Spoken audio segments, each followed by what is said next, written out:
আসসালামু আলাইকুম। এটা হলো শাহী বেগুন ভাজি। এটা অনেকটা আমি চিকেন তান্দুরির মতন করেছি, অর্থাৎ চিকেন ফ্রাইয়ের মতন করেছি।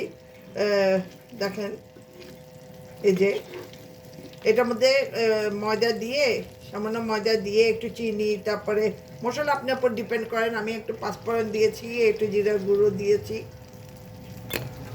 তারপর দিয়ে লবণ দিনে একটু ভিজিয়ে রেখেছি।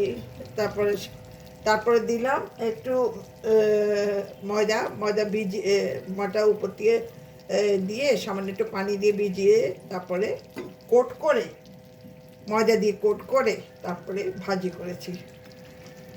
মানে চিকেন ফ্রাই যেভাবে ভাজি করে ওইভাবে, আর কিছু না।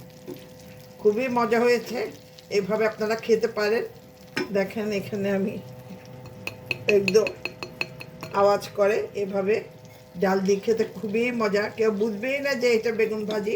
আর একটু মিষ্টি মিষ্টি লাগে, একটু কালি জিরার গ্রান লাগে। এভাবে করেছি, আপনারা এইভাবে করতে পারেন। ধন্যবাদ জানাচ্ছি, ভালো থাকবেন।